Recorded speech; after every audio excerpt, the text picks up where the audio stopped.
Thank you for listening to Value-Based Care Insights, a podcast by Lumina Health Partners. I'm your host, Shaillee Chopra.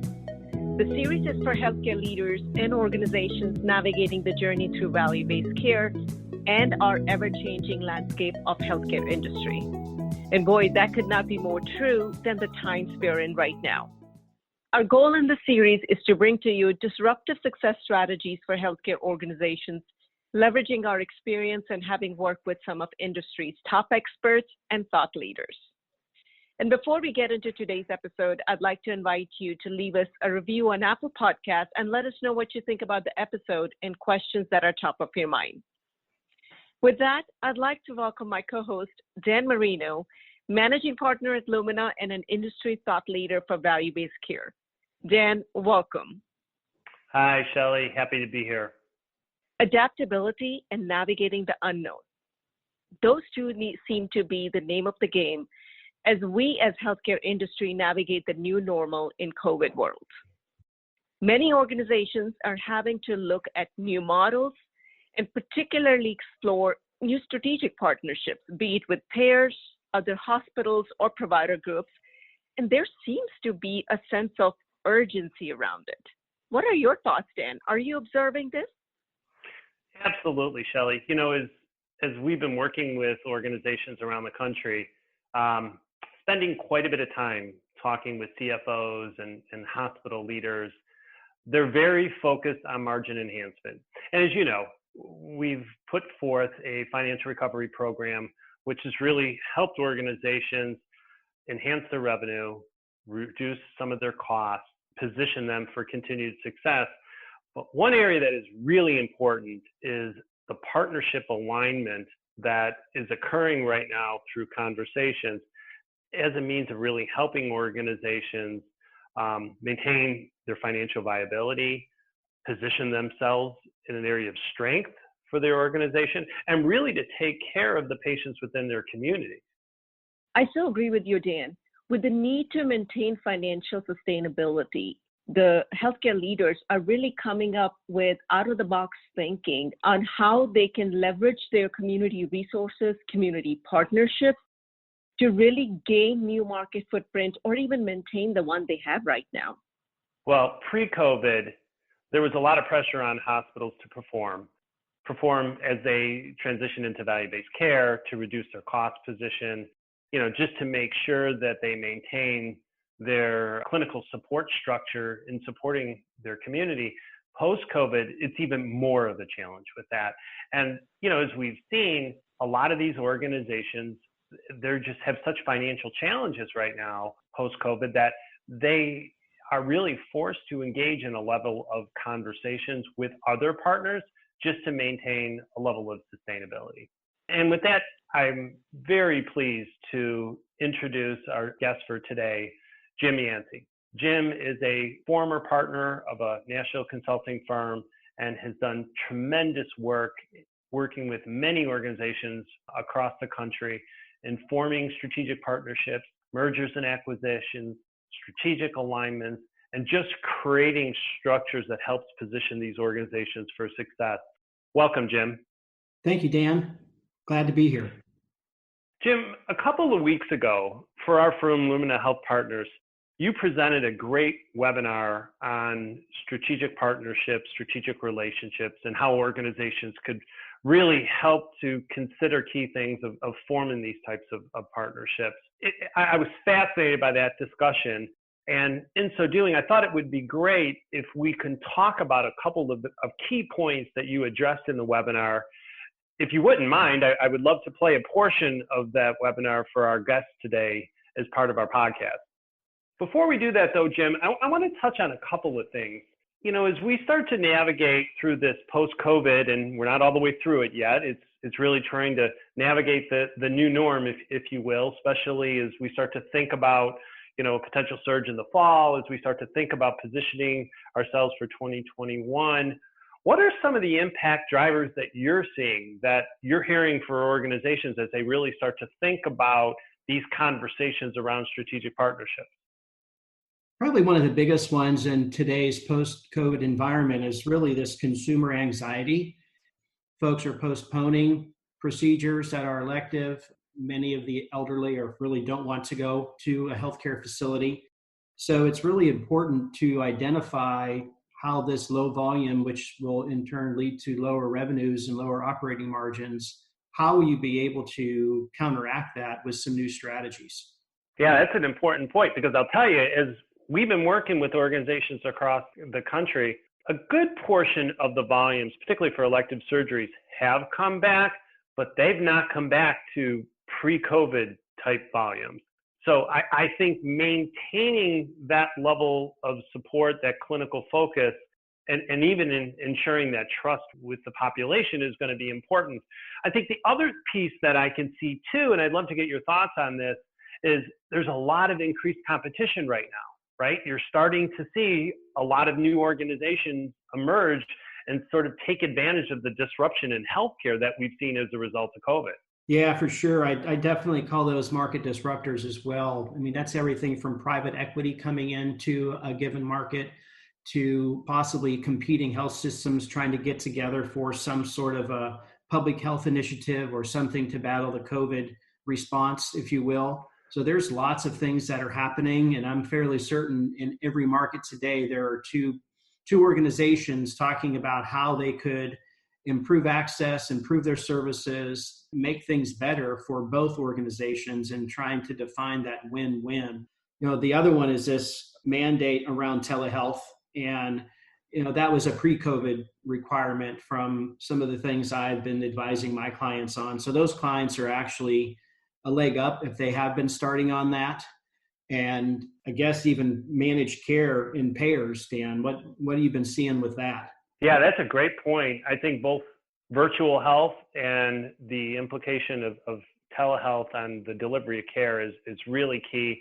But, the pressures and the changes that are occurring with the payers, I think, has also been a big impact of COVID. Many folks believe that with COVID occurring, and especially the shutdown and reduction of elective procedures and so forth, it sort of showed the limitations of the fee-for-service like reimbursement structure and contracting structure that we're in. And particularly those, the surgeons of the world, those are the ones that were really hurt. So I can see how organizations through a strategic partnership could really position themselves much stronger in a value-based care world to protect themselves for some of these changes, as opposed to what had occurred in reacting to it in a fee-for-service environment. Hey, even 3 days ago, United announced a cost-sharing update for telehealth services that they cover. So they are also going to start pushing back on some of that cost to the consumer as well. So again, just another way to reduce the level of reimbursement that providers are going to get. Yeah, absolutely. Absolutely. So when you're working with organizations on engaging in some of these discussions, I could only imagine that to begin to align, the leadership with the medical staff as well as then, the board, there's a lot of questions that each of those parties, not to mention, the patients, would inevitably have on a strategic partnership. Where do you start? Where do you kind of engage with conversations to kind of create that level of alignment? Yeah, I wish it was a linear process, but typically there's a number of things that generally need to get happening at the same time. And first and foremost, hopefully you've got great cost accounting systems that you can look at service lines or some of the service offerings that you're in and try and forecast out, will they be insolvent anytime soon over the next 3 to 5 years? And if it will be, what does that mean? Is it a lack of providers and we need to do more recruiting? Does another health system maybe have bricks and mortar in a given market and you have providers and you could try and come together with some sort of an opportunity, right? If you think about the business opportunity, it needs to be a win-win between two organizations looking to partner together. And during some of that, you also want to make sure you increase the value of your franchise, basically making it as profitable as it can be by making some performance improvement changes, reducing as much cost that you can, and really trying to make yourself attractive to a potential partner either from a whole facility perspective or within a certain service line. Yeah, so it really is almost thinking about what it means to me, right? From that organization perspective, what's that value of that strategic partnership? That's right. I think identifying that right partner, right, that aligns with what the value drivers are, I think are also key. That's right. And I think you mentioned the medical staff earlier too. I mean, these decisions will have a physician impact one way or another, whether it's primary care or proceduralists and specialists, that you need to make sure you get the support from your medical staff. I've seen things go sideways when physicians did not want to support a potential partnership, and it eventually failed. Yeah, you're absolutely right, Jim. You know, I'd like to take a few minutes and play back from our audience a piece of your webinar that you gave a couple weeks back. I thought, Jim, you did a great job talking about some key factors of considerations that organizations need to think about as they move forward with these strategic partnerships. But in particular, you spoke about the different types of partnership models, and it's not a one-size-fits-all. At this point, let's take a few minutes and play a good portion of that for our audience. Dan had mentioned, can you remain independent? We get this question all the time, and we do a lot of assessments on what the options could be and some financial modeling as it looks at 5 years. What does it look like? Some other familiar things on here. Value-based care contracting. What impact or benefit could you have by a partnership with either a smaller or a larger player? What are the financial benefits and risks as it relates to this partnership? And how do you model and pro forma those things out? Probably one of the main drivers of understanding the opportunity. What are your internal level of growing financial pressures? How are you performing in the markets? What does your operating margins look like, or have they looked like? Are there service line P&Ls that you have the ability to look at contribution margin? And are those losers something that you need to consider not being in the business of, or finding a partner to help make that more successful? Economies of scale, everything from purchasing and supplies to leadership, the opportunity for other resources to come in, whether it be a financial data analytics team that you might not have access to. So a lot of things in economies of scale. Payer contracting is another big one. Keeping access to local care. We talked earlier about some organizations, if their financial bottom line is not very positive, there could be loss of healthcare in some of the smaller rural markets. And being able to keep care local is something that every board member is interested in doing, as long as it's sustainable and you have a partner that can help you figure that out. Your operating margins, what kind of results have they had over the past 5 to 10 years? Physician recruitment is another large opportunity that I see the smaller community, rural health systems struggle with. And how do we get physicians in a given market? So that is something that they tend to help with, and within the right structure and the right model. EHR funding. Again, many of us have spent many $1 million on Epic and Cerner. You'd be surprised on the level of organizations still going through trying to figure out what they're going to do with their electronic health record and or how they're going to maintain it. And a partnership could be a way to do that. Access to improved clinical services. Are we offering specialty and subspecialty physicians that we couldn't get to our market? And those could be as simple as ENTs, GI physicians. Sometimes they're just very difficult to get in some of the markets. Many of our physical plants are aging. Some of the smaller facilities typically do not have the ability to get access to capital.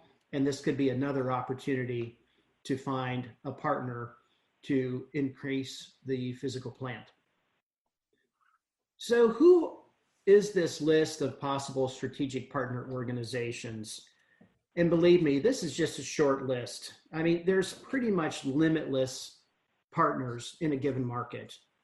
I think we're even seeing more public health kind of partnerships and other organizations coming together in this response to COVID, and even competing hospitals and their local public health officials coming together to combat this current state that we're in.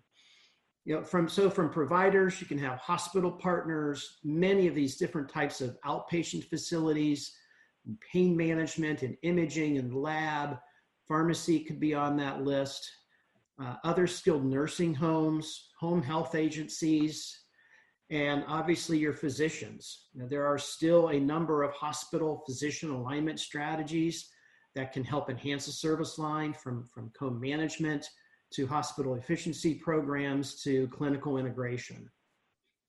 As it relates to your payers and insurers, and how do we create some value-based contracts? Many of the organizations, managed care, depending on the market, depending on their ability, are interested.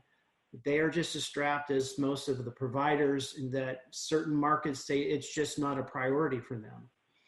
And even some of the payers, right? TPAs, third-party administrators, and case management opportunities. I had mentioned private equity. Some of the very large, sophisticated health systems are actually doing startup companies with private equity. Their partnerships are to drive funding for their portfolios, right? There's a lot of medical groups that are getting part of these large private equity driven funds. Urology's been one of them, ENT, imaging centers, ASCs, and other health system partnerships. These are just a short list of organizations to consider in some sort of a partnership. So this graph really shows how much diversity there is. And I always like to say there's 30 flavors of vanilla out there, if you will. And this is not even a comprehensive list, because if you've seen one partnership model, you've seen one partnership model, because local dynamics, local governance, local needs are always going to come into play. The level of investment on the left to the level integration going out to the right. You'll see the strategic affiliation agreements in blue. Your asset integration is really full integration, if you will. And there's some population health strategies out there as well. A quality alliance, a regional collaborative, a regional CIN, and or even a health insurance product if you want to get into that side of the business. Many of these agreements are contractual, which means there is a legal contract between the organizations or a legal agreement. Those kinds of agreements can also restrict what you can and cannot do from an FTC perspective. And really, to get the most integration, the most economy of scale, unfortunately at times, or at least from a health system perspective, it is some sort of financially integrated model, right? The asset purchase is generally how the for-profit organizations will go and acquire everything, right? The beds, the desks, and they pay a certain number. Member substitution we'll talk about here in a moment, which is another way to do that. There's a deep dive on some of those models that I was describing. A clinical affiliation, very basic. It could be between like a community health system and a regional health organization that provides coverage. Let's just call it orthopedic, and they'll supply physicians. They may also supply some other types of equipment as needed. Some of the values there, collaboration of sharing and clinical best practices, helping your footprint grow. A very, very basic model, been around for a very long time. There's quite a bit of them out there. Most of the reactions I get from these is they're okay, they're interesting, but sometimes don't provide a lot of value because they don't really spend the time to put enough meat on the bones. A management services agreement, you can basically contract any service that you would want to think about. Again, not violating any 501c3 if you're not for profit guidelines. But from this perspective, you could have a contract to have another health system manage your entire facility. And that could be everything from finance to HR. And basically it's a contract between those organizations set forth in a number of things that would be required for each organization. There's no financial integration, there's separate medical staff, separate financials, et cetera. So it's just basically a management agreement. There might be some language that holds management accountable to a certain operating margin and some language that talks about if they don't meet that criteria. So there's checks and balances there. Joint ventures, I think everyone's familiar with a joint venture, two parties coming together to create a new business entity. They've been around for a very long time, from imaging centers and surgical centers. We're also seeing some more activity around lab in this space, and how do you create regional labs and or even partner with some of the large lab providers, if you will. Joint operating agreement is one of those interesting, unique ones where organizations agree to coordinate services, but organizations retain fiduciary responsibility and governance on their own. I have seen joint operating agreements for health systems, meaning where 3 hospitals come together under a JOA, that local governance is maintained at the local hospital level, but there is agreement that we're going to run this as an integrated organization. If you would like to consolidate your IT, consolidate your payer contracting, et cetera. I've also even done a joint operating service line agreement whereby 2 organizations came together to take risk and opportunity for growth within a service line. Very sophisticated, complicated kind of agreement with a lot of FTC oversight because you're truly not financially integrated. I mentioned the member substitution or a merger. We're seeing this in a lot of the regional health systems where they're not putting an outlay of cash to a potential partner, but both sides understand the value that each brings to the table.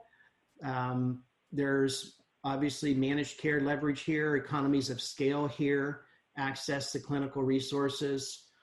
Typically, there is no quote unquote cash or purchase price. However, there is generally a capital commitment. And that capital commitment could go to things such as enhancing of the physical plant. It could help supplement or put in a new EHR system. So those are the types of economies of scale and full integration. It is at times hard to determine when the right time to go into a strategic partnership would be. I think, again, that power of understanding what's going on in your local market, how you're performing internally, and where you see the organization going over the next several years are really going to be the drivers of how you're going to do that. Well, Jim, that was great. Again, hearing this for the second time, I think this information that you shared around the models, around the approaches, and particularly the examples, really, really useful for organizations as they start to think about their strategic partnerships. For our audience, if anybody's interested in listening to the on-demand webinar or downloading Jim's presentation, please feel free to visit luminahp.com/insights. It's on the Insights page, and you'll see the tab for the Strategic Partnerships webinar. Jim, I want to touch on a couple of key things that I think are important as kind of the next step. If organizations, particularly CEOs or leaders, are having these conversations, what are the steps that they really do need to take to advance this? I could imagine there's 3 or 4 or 5 different categories of steps that get them to where they need to go in order to kind of make this strategic partnership a reality. Can you talk a little bit about that? Yeah, I typically use a 3-step process, with the first one being discover. And this is really an internal look at your organization and also an external look into your market. What is your competition doing? What is it, a service line you're going to compete with? Who are your competitors in that space? Do some scenario modeling by choosing a couple different models that might be able to work. Making sure your senior leadership team is aligned and supportive of a discover process. So things can get executed on properly. It's one thing to have the strategy and the vision. Typically that sits at the CEO or chief strategy officer, but we need our operations folks in line to help us get things done. An economic impact analysis, what's that going to look like? As well as making sure you understand any managed care impact to either existing contracts or what that might look like in a joint venture scenario. Yeah, it's almost like doing an introspective review of where your organization is and comparing that against what that opportunity would be on the outside. And I would think as you move forward with that discovery phase, as you mentioned it positions you really well to kind of ask the right questions as you start to engage a partner. Yeah, that's right. And that's typically can do a gap analysis, right? Here are the services we have. Here's where we would like to be. What services are we missing? And that can actually help you identify a potential partner based on what it is you would like to offer in the future. And certain things may be offered only by certain partners. And that's obviously the first few you want to have a conversation with.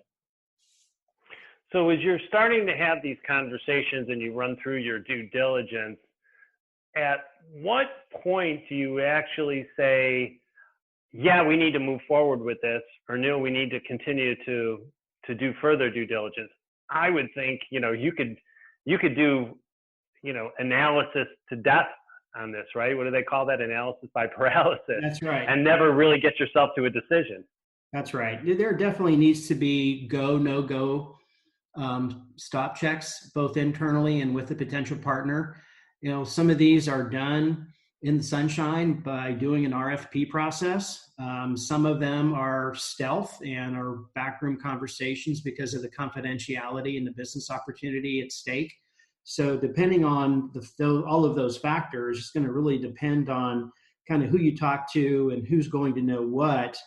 And once you kind of have a partner identified, that really next step is to develop a joint vision together and begin to develop what it could look like.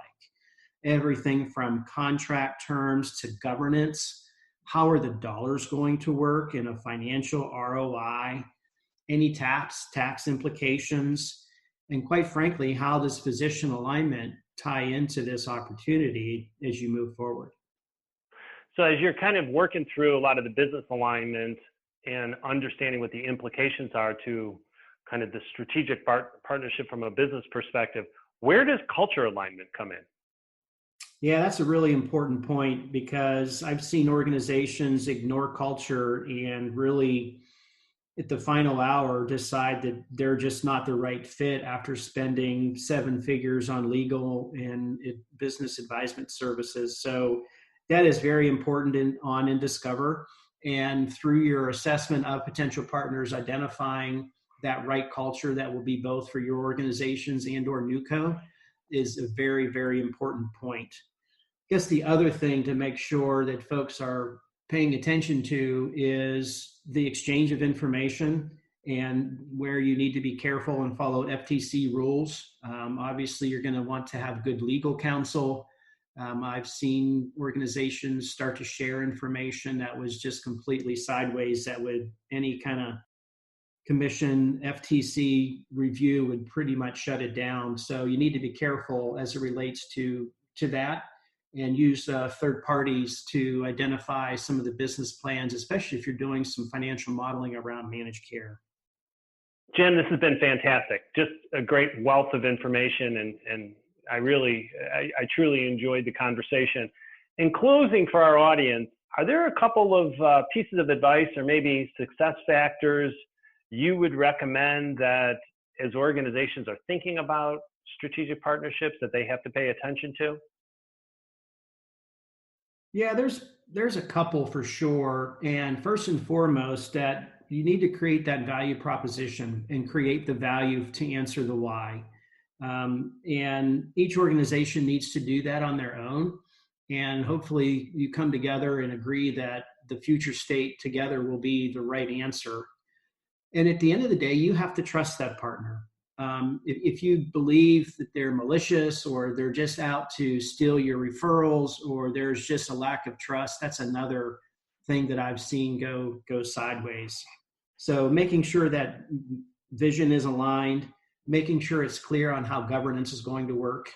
If anything really takes these deals off the rails, it's governance and control and the financial outcomes of that and how cash flows work out. So those are some of the key ones, Dan. Well, Jim, I want to thank you for your time today. This was great. Jim, this is great. I want to thank you for your time today. Wonderful information. If any of our audience members would like to reach out and talk to Jim directly, he can be reached at the Lumina Health Partners website, luminahp.com. At this point, Shaillee, I'd like to bring you back in. One of the things that really resonated to me as organizations start to really think about their margin improvement, and as we've talked with different leaders across the country, it's not a one-size-fits-all. And sometimes, to maintain the viability of that organization in the community, to ensure that the care is being delivered to the patients in the community, strategic partnerships may be the only option. Absolutely. And I really appreciated the various considerations, the steps that Jim outlined on how to approach it, and not to forget the focus on culture, studying that even in the discovery phase. That's often one of the steps that I feel is missed and has bigger consequences in the very end. So really good information. And as you mentioned, folks can download the webinar on demand or additional information available in Jim's PowerPoint through luminahp.com. We want to thank you for listening to Value-Based Care Insights, a podcast by Lumina Health Partners. We at Lumina are your partners on the journey to value-based care. To learn more about us, visit us at our website, luminahp.com. And if you found value in today's conversation, don't forget to subscribe on all major podcast platforms and leave us feedback. Join us again next time, where we continue our deep dive into topics that are top of your mind, including success strategies in today's environment of constant change. Until then, have a great day.